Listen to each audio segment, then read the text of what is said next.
Hi everyone, कैसे हो भाई आप सब। भाई आज हम बात करने वाले हैं मैट्रिसेस एंड डिटर्मिनेंट के अंदर डिटर्मिनेंट पोर्शन की। तो भाई डिटर्मिनेंट होता क्या है, उसको चलने से पहले, उसको शुरू करने से पहले मैं आपको बता दूं, मैट्रिसेस एंड डिटर्मिनेंट मैं आपको पढ़ा रहा हूं जिसके अंदर ये सारी चीज़ें अप्लाइड मैथमेटिक्स की मैंने आपको करवा दी है। अब हम पहुंच चुके हैं डिटर्मिनेंट पे। तो डिटर्मिनेंट के अंदर बड़े ही तसल्ली से सुनना कि डिटर्मिनेंट होता क्या है। आप लोगों ने मैट्रिक्स पढ़ी है वेरियस ऑर्डर्स की, अलग अलग ऑर्डर में मैट्रिक्स को पढ़ा जा सकता है, लेकिन अगर मैं डिटर्मिनेंट की बात करूं तो डिटर्मिनेंट क्या होता है और किस में फाइंड करा जाता है। तो जब हम स्क्वायर मैट्रिसेस की बात करते हैं, स्क्वायर मैट्रिसेस जिसमें रो और कॉलम सेम हो जाए, मतलब अगर 2 रो तो 2 कॉलम, 3 रो तो 3 कॉलम, तो इस तरीके की मैट्रिसेस को हम स्क्वायर मैट्रिक्स बोलते हैं। अब स्क्वायर मैट्रिक्स का ही डिटर्मिनेंट निकाला जाता है। तो यहां पर मैं लिखूंगा कि भाई डिटर्मिनेंट किन मैट्रिसेस का निकाला जाता है, स्क्वायर मैट्रिसेस का। अब बात आती है कि सर डिटर्मिनेंट होता क्या है। तो देखो ये है एक मैट्रिक्स। इस मैट्रिक्स को अगर मैं एक सिंगल नंबर में कन्वर्ट कर दूं, अब ये सिंगल नंबर कैसे निकाला जाए सर, क्या वो रियल होगा, वो इमेजिनरी होगा, या वो ट्रिग्नोमेट्रिक वैल्यू होगा, कुछ भी हो सकता है, वो हमें नहीं पता भाई। अभी हमें सिर्फ ये समझना है कि एक सिंगल नंबर में कैसे कन्वर्ट कर सकते हैं। तो सिंगल नंबर में जैसे ही आप उसे कन्वर्ट करोगे तो सिंगल वैल्यू को डिटर्मिनेंट कहा जाता है। ठीक है, अब वो इनमें से कुछ भी हो सकती है, ये बात की आपको श्योरिटी है। ठीक है भाई, अब बात करते हैं कि उसे फाइंड करना है तो कैसे करना है। बट उससे पहले यहाँ से 2-3 चीज पॉइंट हमें पता लगे कि डिटर्मिनेंट सिर्फ और सिर्फ स्क्वायर मैट्रिक्स का फाइंड हो सकता है। किसका फाइंड हो सकता है, स्क्वायर मैट्रिक्स का। यानी डिटर्मिनेंट अगर आप फाइंड करने निकलोगे तो सिर्फ और सिर्फ स्क्वायर मैट्रिक्स का फाइंड कर सकते हो। अब बात करते हैं कि इसे पढ़ते कैसे हैं। देखो स्क्वायर मैट्रिक्स हो गई 1 इंटू 1, 2 इंटू 2, 3 इंटू 3। तो आप इसको ऐसे नहीं पढ़ोगे डिटर्मिनेंट ऑफ 1 ऑर्डर 1, नहीं, आप इसको सीधा बोल दो ऑर्डर ऑफ 1। क्यों सर, क्योंकि भाई जब ये स्क्वायर मैट्रिक्स है तो ऑर्डर ऑफ 1 बोलने का मतलब है कि एक ही रो होगी और एक ही कॉलम होगी। 2 को आप बोल सकते हो ऑर्डर ऑफ 2, 3 को आप बोल सकते हो ऑर्डर ऑफ 3। इस तरीके से आप पढ़ सकते हो। सर 4 इंटू 4 नहीं आ सकता क्या, भाई अपने सिलेबस में नहीं है, सिर्फ ये वैल्यूज अपने सिलेबस में है। ठीक है, अब मैं बात करता हूँ नोटेशन की कि कैसे इसको नोटेट करते हैं, लिखते कैसे हैं। तो भाई डिटर्मिनेंट को लिखने का तरीका काफ़ी प्यारा है। तो उससे पहले मैं आपको बताऊँ, मैट्रिक्स को आप ऐसे लिखते हो 5, 4, 1, 3, है ना। अगर मैं इसका डिटर्मिनेंट लिख रहा हूँ, डिटर्मिनेंट ऑफ ए, DET, या तो ऐसे लिख लो या ए के साथ ऐसे 2 डंडे बना लो। अभी इसके बारे में भी समझेंगे। इसको हम ऐसे लिखते हैं, ध्यान से देखना, 2 बिल्कुल स्ट्रेट लाइंस आ जाएंगी और इसके अंदर इसे लिखा जाएगा। ये मैट्रिक्स हो गई, और जब इनके इस तरीके से डंडे बना दिए जाएं तो ये आपका डिटर्मिनेंट हो गया, बात खत्म। ठीक है, अब बात आती है कि सर क्या ये मॉड्यूलस नहीं है, बिल्कुल भी नहीं, गलती से भी आप इसे कभी मॉड्यूलस नहीं बोलेंगे। तो ये है डिटर्मिनेंट ऑफ ए। अब बात करते हैं कि करते कैसे, फाइंड कैसे करना है। तो ए को लिखने का तरीका आ गया, या तो इस तरीके से लिख दो या डिटर्मिनेंट ऑफ ए लिख दो, कुछ लोग इसे डेल्टा भी लिख देते हैं। तो ये सब डिटर्मिनेंट की नोटेशंस हैं। ठीक है ना भाई, अब बात करते हैं इसे फाइंड कैसे करते हैं। तो भाई सबसे पहले बात करेंगे ऑर्डर ऑफ 1 की।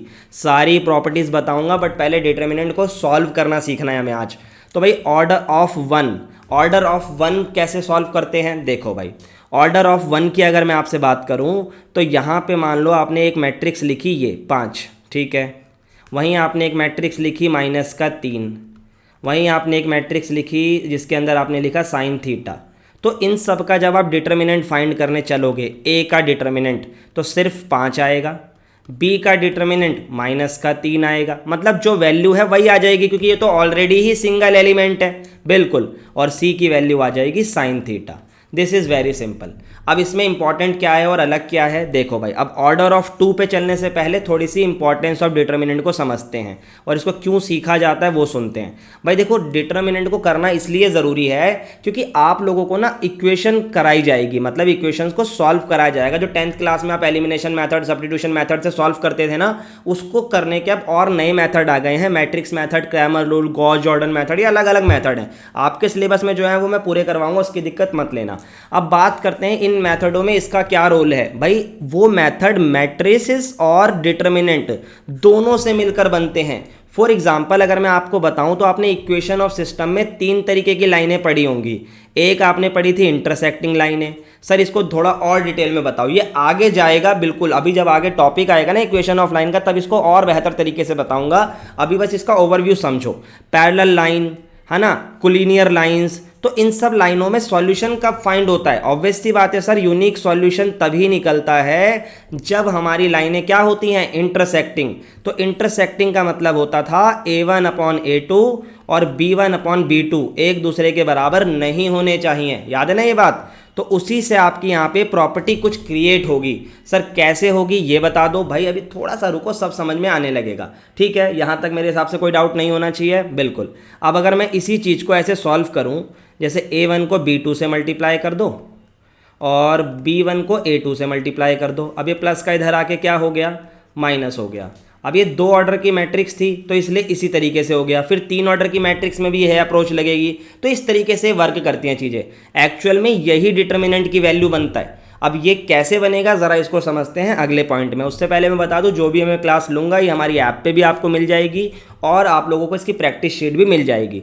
ठीक है, और आपके साथ मैं टाइम टेबल के साथ जुड़ता हूँ। TTS में डेली 4 बजे मेरी वीडियो आती है, तो आप ज़रूर देखा करो और लाइक भी करा करो। अब मैं बात करता हूँ 2 ऑर्डर की मैट्रिक्स को कैसे सॉल्व करते हैं। देखो भाई, डिटर्मिनेंट को मैट्रिक्स बना रहा था मैं, माइनस का 3, 4 और 5 और 6। ठीक है, इसको क्या मैं ऐसे लिख सकता हूँ? सोचो, ये A11 है। ठीक है, ये आपका A12 है, पहली रो दूसरा कॉलम। ये आपका 21 है और ये आपका 22 है। ठीक है, तो डिटर्मिनेंट फाइंड करने का वे है, इसको इससे मल्टीप्लाई कर दो, A1 A22 माइनस इसको इससे मल्टीप्लाई कर दो। तो कुछ इसी तरीके की अप्रोच मैंने अभी आपको सिखाई थी, ये चीज़ जो मैंने आपको ये बताई। ठीक है, इसको और ज़्यादा डेप्थ में समझने की ज़रूरत नहीं, क्योंकि 10th क्लास का कॉन्सेप्ट है। इसमें जो आपको समझना था कि अच्छा तो इस तरीके से डिटर्मिनेंट की ज़रूरत पड़ेगी, अभी चीज़ें थोड़ी सी मिक्स रहेंगी। क्यों भाई? जैसे ही हम इक्वेशन ऑफ सिस्टम को शुरू करेंगे तो हमें सारी चीज़ें समझ में आ जाएंगी। और आजकल वैसे भी सिस्टम बहुत चल ही रहा है, तो डिटर्मिनेंट के अंदर भी सिस्टम को हम लगाएंगे, डोंट वरी। अब बात ये समझ में आ गई कि सर लाइंस का यूज़ होगा डिटर्मिनेंट के अंदर, इनको सॉल्व करने का, बस इसका मेथड का नाम बदल जाएगा। तो आपने देखा ना, जो मैंने A1/A2 वाली बात बताई, ये नॉट इक्वल होती हैं तभी डिटर्मिनेंट फाइंड होगा। इन्हीं सब चीज़ों से आगे जाके बात समझ में आएगी हमें। अब पहले ऑब्वियस सी बात है ना, आगे चीज़ें तो तब समझ में आएगी जब मुझे डिटर्मिनेंट को एक्सपेंड करना आता होगा। तो ये बिल्कुल फॉर्मूला है डिटर्मिनेंट को एक्सपेंड करने का। अब मैं इसको कैसे सॉल्व करूँगा, आइए नंबर में समझते हैं। देखो भाई, सबसे पहले आप इसे मल्टीप्लाई करोगे तो ये 6 3 माइनस का 18 हो गया। बीच में माइनस आएगा हमेशा फॉर्मूले का। ठीक है, फिर 5 को इससे कर दो, 5 चौक 20 हो गया। ठीक है, माइनस माइनस प्लस और साइन भी माइनस का, तो आपका आंसर आ गया माइनस का 38। Very simple. एक और समझो, मान लो यहाँ पे लिखा हुआ है आपका साइन थीटा और यहाँ लिखा हुआ है माइनस का कॉस थीटा, और यहाँ पे भी कॉस थीटा और यहाँ पे साइन थीटा। अच्छा, आपके में ट्रिग्नोमेट्रिक वैल्यू नहीं होगी, बट ये छोटी मोटी वैल्यू है, बिल्कुल 10th क्लास वाली है, तो इसलिए मैं आपको ये बता रहा हूँ, वरना इसकी कोई नीड नहीं पड़ती। देखो भाई, इसको इससे मल्टीप्लाई करो तो ये साइन स्क्वायर थीटा हो गया, बीच में नेगेटिव है, कॉस इंटू कॉस हो गया तो ये कॉस स्क्वायर हो गया। अब देखो ये नेगेटिव है तो नेगेटिव नेगेटिव मिलके पॉजिटिव बन जाएगा और इसका आंसर 1 आ जाएगा। बिल्कुल ईजी। ठीक है, एक और बताओ सर, नंबर्स देख लो भाई। अब यहाँ पे है 4, 9, 1 और 4। अब कैसे करें? बिल्कुल वही, 4 इंटू 4 16, 1 इंटू 9 9, तो ये आपका आ गया 7। तो इस तरीके से 2 ऑर्डर की वैल्यू को सॉल्व करा जाता है। आई होप आपको समझ में आ गया होगा। अब 3 ऑर्डर पे चलते हैं, बहुत ध्यान से। Order of 3। अभी ऑर्डर ऑफ 3 की वैल्यू क्या है सर? भाई ये है असली बवाल, इसको ही ध्यान से सीखना है। एक सीख गए सारा समझ में आ जाएगा। सबसे पहले मैं बनाता हूँ वैल्यू, -1 2 4 0 2 लिखते हैं, 1 3 1 9, ये 7 है और ये 2। ठीक है, देखो भाई, आपको कुछ बेसिक टर्मिनोलॉजी पता होनी चाहिए। डिटर्मिनेंट को एक्सपेंड करने के लिए ऑर्डर 3 में आपको एक चीज़ चुननी होगी, या तो रो 1 सेलेक्ट कर लो, या रो 2 सिलेक्ट कर लो, या रो 3 सिलेक्ट कर लो, या कॉलम 1 सिलेक्ट कर लो, या कॉलम 2, या कॉलम 3। इन 6 तरीके से आप इसे सॉल्व कर सकते हो, कहीं से भी ओपन कर सकते हो। मैं इसे एक्सपेंड कर रहा हूँ, एक्सपेंड अलॉन्ग रो 1। अब मैं रो 1 से इसको एक्सपेंड करने वाला हूँ, यानी इस रो से। ठीक है, अब सुनते जाना। जब मैं इसे रो 1 से एक्सपेंड करूँगा तो सबसे पहले तो मैं यहाँ डिटर्मिनेंट लिख दूँगा, उसके बाद रो 1 के एलिमेंट्स लिखूँगा। तो इसको समझो थोड़ा सा, यहाँ पे मैं लिख के दिखाता हूँ आपको। A1 यहाँ पे आपका A11 होगा। ठीक है, ये A12 होगा, ये A13 होता है, ये 21, ये A22, A23, A31, A32 और A33 इस तरीके से वैल्यू बनती है, ठीक है, नो डाउट। अब आप रो 1 को यूज़ कर रहे हो, बिल्कुल सर। अब रो 1 को यूज़ करते समय सबसे पहले रो 1 के एलिमेंट्स लिखे जाएंगे, मतलब A11, A12 और A13, और इनके आगे आपको -1 लगाना पड़ेगा। और -1 की पावर, जैसे अगर यहाँ पर आप देखोगे तो अगर यहाँ पे जो भी वैल्यू है ना आई जे वाली, तो उसको आप -1 की पावर आई प्लस जे करके लिखोगे, तो यहाँ पे 1 + 1 आएगा, यहाँ -1 की पावर 1 + 2 आएगा, यहाँ -1 की पावर 1 + 3 आएगा, जो कि क्लियर है। अब बात आती है यहाँ पर क्या आएगा, तो भाई यहाँ पर आएगा 2 ऑर्डर का डिटर्मिनेंट। क्या आएगा यहाँ पे? 2 ऑर्डर का डिटर्मिनेंट। थोड़ा सुनना, तसल्ली से बैठना, आसान ना लग जाए तो आप बताना। अब भाई बात करते हैं A11 की। ये A11 है क्या? तो भाई देखो, आप लोगों को दिखाई दे रहा होगा कि A11 वाला एलिमेंट मेरा ये रहा, तो इसके कॉरस्पॉन्डिंगली रो और कॉलम को हटा दो, रो और कॉलम को हटा दो, कॉरस्पॉन्डिंग रो और कॉलम को रिमूव कर दो। क्या कर दो? रिमूव कर दो। अब समझना, अगर मैं इसके कॉरस्पॉन्डिंग रो और कॉलम को हटा दूं तो मेरे पास कुछ ये एलिमेंट बचते हुए दिखाई देंगे, 3 9 7 2। तो इसको 2 ऑर्डर के डिटर्मिनेंट की तरह लिख दो, 3 9 7 2 लिख दिया। ठीक है भाई, अब इसी चीज़ को मैं रिपीट करूँगा, ध्यान से सुनना। ये एलिमेंट क्लियर कर दो यहाँ से, ठीक है। अब मैं क्या करने वाला हूँ, सेकंड ऑर्डर को उठा रहा हूँ, ठीक है, यानी सेकंड एलिमेंट को, इस वाले को। अब ये वाली रो तो जाएगी, कॉलम अब ये जाएगा, तो क्या बचा? 2 1 और 9 2, ठीक है भाई। इसी प्रकार से नेक्स्ट केस में अब ये जो वाला एलिमेंट है ना, इसको और इसको, यानी रो और कॉलम को हटा दिया, तो क्या बचा सर? 2 3 1 7। देखो भाई, 2 3 1 7 ये हमारा बच गया। अब इसे हमें सॉल्व करना है। अब ये सर सॉल्व कैसे होगा, तसल्ली रखो, सब समझ में आ जाएगा। देखो भाई, हमेशा ऐसी होता है कि जब भी आप सॉल्व करोगे ना, तो आप लोगों को यहाँ पर हमेशा पॉजिटिव दिखाई देगा, यहाँ negative positive negative positive negative positive negative positive. Sir ये कैसे? देखो भाई, क्योंकि यहाँ पे 1 + 1 है, तो जो कि 2 होगा, तो -1 तो पॉजिटिव ही रहेगा क्योंकि इवन नंबर है।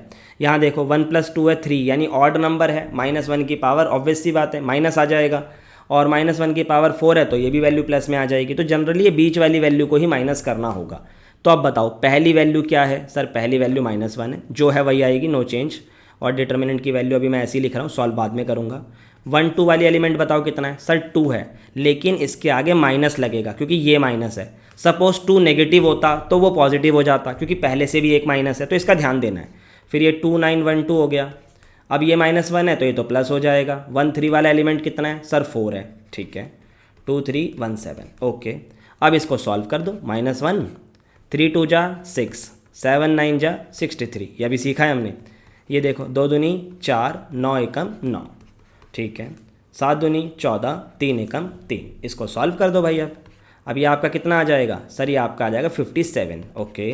ये अपना आ जाएगा -5 और ये अपना रहेगा 11। अब इसको एडिशन वगैरह करके सॉल्व कर दो भाई। उस पे चलने से पहले मैं आपको बता दूं, ये अपना प्रीमियम कोर्स है। जो भी बच्चे आप लोग अगर CUT की तैयारी की तरफ चल रहे हो अभी से, जो कि आपको चलना चाहिए, आप लोगों को अगर आप कोई भी कॉमर्स का एंट्रेंसेस देना चाहते हो या किसी भी, सिर्फ कॉमर्स नहीं, अगर आप CUT, IPMET, Christ, Saint Xavier, Mumbai, Nashik, मुझे किसी भी प्रकार का एंट्रेंसेस देना चाहते हो, तो हमारा प्रीमियम कोर्स आपके लिए अवेलेबल है, जिसके साथ हम आप लोगों को 5 डेज मनी बैक गारंटी देते हैं। और हम क्यों गारंटी देते हैं? इंडिया में ऐसा पहली बार है कि कोई अपने कोर्स पे गारंटी दे रहा है कि भाई आप 5 दिन पढ़ो और फिर हमें बताओ कि आपको कोर्स कैसा लगा। इसका सबसे बड़ा रीज़न है हमारा result. All India rank CUT 1 हम निकाल चुके हैं ऑलरेडी, और इस साल भी कई बच्चे, 30 से ज़्यादा बच्चे तो पहले ही SRCC में जा चुके हैं, और इस साल के रिजल्ट में भी ऑलमोस्ट 20-25 बच्चों से ज़्यादा SRCC में जा चुके हैं। तो भाई अगर मैं बात करूं, इस नंबर पर जाकर आप कांटेक्ट कर सकते हो रिगार्डिंग दिस कोर्स, ठीक है। चलिए अब आपको मैं बताता हूं ये वैल्यू क्या थी हमारी। ये रही 57 प्लस हो गया, 10 भी प्लस हो गया, 44 भी प्लस हो गया, ठीक है, वेरी गुड। 57 10 और 44, ओके। अब इनको ऐड कर लीजिएगा, अपना आंसर आ जाएगा। आई होप ये चीज़ समझ में आ गई होगी। कमेंट में इसका आंसर ज़रूर देना भाई, ठीक है। अब बात करते सर एक बार और एक्सप्लेन करो इसी प्रकार के क्वेश्चन को। तो देखो भाई, एक और मैंने डिटर्मिनेंट उठाया, 2 -1 -4 3 4। अब मैं इसी में लिखूंगा ताकि आपको डायरेक्ट करना भी समझ में आए। देखो भाई, सबसे पहले मैं यहाँ लिखूंगा डिटर्मिनेंट ऑफ ए, और मैं एलिमेंट लिख दूंगा पहली रो वाले। ये लो मैं लिख रहा हूँ सबको, तो यहाँ आएगा 2 ब्रैकेट, ठीक है, ब्रैकेट बना लो, डिटर्मिनेंट बना लो, आपकी इच्छा है, ठीक है। फिर मैं लिखूंगा -1, लेकिन वो प्लस हो जाएगा, आपको पता लग चुका होगा अब तक क्यों, क्योंकि सर ये वाली वैल्यू जो होती है वो पॉजिटिव हो जाती है। क्या हो जाती है? पॉजिटिव। क्यों हो जाती है पॉजिटिव? क्योंकि यहाँ पे ऑलरेडी नेगेटिव है और एक और नेगेटिव आएगा, बिकॉज इसकी जो पोजीशन है वो A12 है, ठीक है, ऑड वाली पोजीशन, तो इसको हमें याद रखना है। चलो अब -4 तो माइनस का 4 ही रहेगा। बेसिकली साइन चेंज बस इस एलिमेंट के करने हैं, आपको ये याद रखना, सिर्फ इस एलिमेंट के बीच वाले के, ठीक है, बाकी सब एज इट इज आएंगे। अब यहाँ पर खेलते हैं गेम, बहुत ध्यान से सुनना। अगर आपको 2 ऑर्डर का डिटर्मिनेंट समझ में आया है तो अगर आप 2 को फाइंड कर रहे हैं तो कॉरस्पॉन्डिंग रो और कॉलम हट चुकी है, हट गई। अब आपके पास जो बचा है ना, इसको डिटर्मिनेंट की तरह सॉल्व कर दो। पूरा लिख के करना है, आपकी इच्छा है, डायरेक्ट करना है, आपकी इच्छा है, कोई मार्क्स नहीं कटेंगे। 4 एकम 4, 4 अट्ठे 32, ये लो भाई, हो गया। अब इसको हटा दो, ये लो मैं हटा दिया। अब इस वाले से जाना है तो ये रो और ये कॉलम हटा दो, तो क्या बचा सर? 3 8 9 1, ठीक है। तो 3 एकम 3, 8 निमे 72, ओके। अब इसके बाद इस वाले एलिमेंट को देखो, ये हट गया और ये हट गया, फिर से रो कॉलम हट गई, तो अब ये बचा हमारे पास। तो 3 चौके 12 और 4 निमे 36। सर ये बीच में माइनस क्यों आ रहा है? भाई अभी बताया था मैंने आपको, जब भी हमारा ये वाला डिटरमिनेंट बनता है तो यहाँ 2 ऑर्डर का डिटरमिनेंट बनता है ना भाई, तो बीच में तो माइनस आना ही आना है। तो इस तरीके से समझो, चीज़ें समझ में आ जाएंगी। तो भाई इस प्रकार से हम यहाँ पहुँच गए। अब इसको सॉल्व कर दो। 2 ये आपका 28 हो गया और ये आपका 69 हो गया और ये आपका माइनस कर लो 24 आ जाएगा। अब ये आपका माइनस का 56, माइनस का 69, प्लस का 24 × 6 96। तो इस प्रकार से ये वैल्यू आ गई। उम्मीद है कि आप इसका आंसर भी कमेंट में बताओगे। भाई प्लस माइनस तो उम्मीद करता हूँ आप कर सकते हो। अब बात आती है कि सर इस तरीके से सारे क्वेश्चन हो जाएंगे क्या? बिल्कुल हो जाएंगे।